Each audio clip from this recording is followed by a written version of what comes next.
So, round one was not the resounding success that I hoped for. After a bit of research, soul searching, calling my mother, I bought another chicken. We're back for round two. Looking back, the biggest problem was the moisture. I introduced way too much moisture, turning them into jelly to put them under the skin. So, how can I minimize the introduction of unnecessary moisture? And this is my theory for round two. When you salt and dry brine a bird, on average, it loses about 10% of its weight through the moisture leaving the body. I propose that we use this 10% of moisture to bloom the gelatin, binding it, making them form a beautiful layer between the skin and the flesh while it's being dry brined. So for 1.8 kilo bird, 0.6% gives us about 11 grams of salt. Now, according to my research, gelatin requires 5 to 10 times its weight of water to bloom. So if you assume 10% of the weight is going to get out of the bird, that gives us 180 grams. You divide it by 5, we get 36 grams. And just to be on the safe side, 30 grams of gelatin. Now, we mix the two together, and this whole mixture goes between the skin and the flesh. How do we do that? We undress the bird. Let's do it. First, we have to remove the wings for the undressing to occur.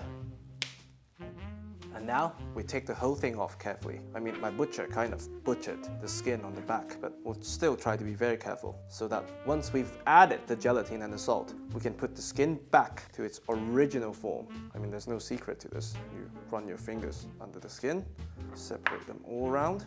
Because this time the brine is relatively dry, if you punctured it, it's not as detrimental. But again, we're trying to minimize moisture loss, so every little helps. Now, once we've reached the wing, we separate the skin from the wing drum. And after that, we'll take off the wing drum to have a better skin to flesh ratio when we put the dress back on. All the time, we're just inserting and pulling. And if you feel too much resistance, you pull back to not break anything. You need a relatively healthy bird for this, by the way, yeah? It's a bit like taking the t-shirt off your kids, you know? Once the hands come out, the rest becomes very easy. Once you've isolated the wing, because there's so much tendon here, we need to remove one incision. That's all we need. One incision with the wing. Undressing the legs, dressing the other leg. Now, your bird is practically naked. What we want to do is to remove the wing joint to make dressing up easier later. Perfect. And since we're here, we might as well remove the wishbone. I mean, this is a lot easier than with skin on, huh? Also, you'll notice once the wing drums are gone, the wishbone is even easier to remove. Perfect. Wishbone's gone. Bird's undressed. Now, we season with our solution. Okay, one thing is you need dried hand for this. All right, one dry hand, just because of the gelatin. And I want it all over. Legs, thighs, everywhere. It looks like a lot, but remember, there's a lot more gelatin than salt here, and I'm hoping they will all bloom and form a beautiful layer. Perfect. Now, we carefully put the dress back on. Just not get too sticky. Plate, and we finish dressing our bird here. Perfect. Now, to make sure the only way for the moisture to escape is through the gelatin, we have to close this hole by trussing the bird. So, same old shebang. You want to make sure the legs are here, and you want to make sure the hole is closed. So, grab our butcher's twine, we go under, you find the legs, cross once, cross twice, then you go under the legs, pull as much as you can, then you go here, turn around. Since we don't have the wing, we just go under the skin here, which will also protect to make sure the skin stays in place. Once we're on the other side, which is not, 1, 2, 3, pull. Now, to further eliminate this hole, we'll truss it one more time. And this time we literally just go under the butt. 1, 2, 3. And that's it. Now this beauty goes into the fridge for 3 days. I'll see you then. All right, after 3 days in the fridge, this is it. It looks beautiful. I hope the moisture has bloomed the gelatin powder.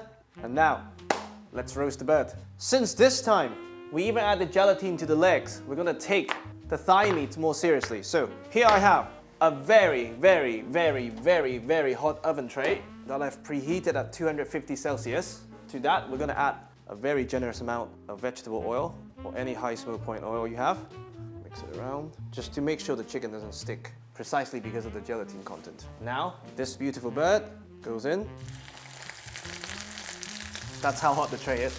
And we add more oil, just to help even browning in the very beginning, to help the chicken get started. Oof! Okay, be careful, yeah? Might splash, like this. Things I do for chicken.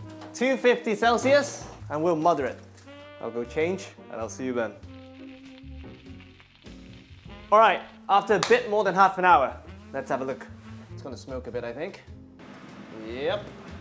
Wow, definitely more promising than the last one, that's for sure. Oh my God, look at that. Just to avoid splashing. Oh, wow, I think there's hope. All right, we'll give it just 10 minutes to rest, and then we'll carve. I'm excited for this one. All right, it's still ridiculously hot, but I don't think I could wait much longer. So let's do it. First, we drain off whatever liquid there is in the middle. So the bottom is slightly sticky, just like the pork belly, which I think it's a promising sign. Let's remove the trussing string. And as usual, for our experiments, the chicken gets its own mic. All right, let's do it.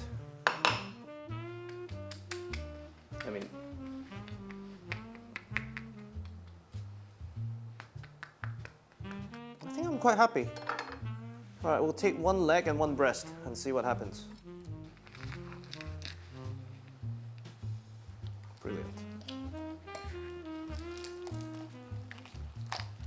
Take the oyster. So the leg, crispy in parts. Now, the breast. Oh, incredible.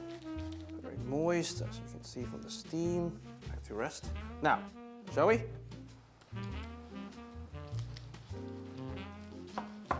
I would definitely say it's much crispier than last time, that's for sure. I definitely can't taste the gelatin, which is a good sign, and you can see the flesh still very moist. It's beautiful. I think apart from adding something physically detectable between the skin and the flesh, this is probably as crispy as chicken skin could get on a whole roasted chicken. Again, the skin on the thigh is very crispy in parts, but soggy in others. So this we could still do some more work on. And one thing I've noticed is that a lot of gelatin still got rendered out, and they form these crispy bits in the bottom of the roasting tray. If only we could keep these inside the chicken. That is the only scenario that I could imagine this being even crispier. And I have a hunch maybe low and slow in the beginning, then blasting it could be the way to go. But I think we're certainly moving in the right direction. And the pursuit of crispy skin chicken, it's a lifetime journey, so there'll definitely be a part 3. But this is already incredible, and I hope you'll try it at least once. This is gelatin roasted chicken. I really hope you enjoy.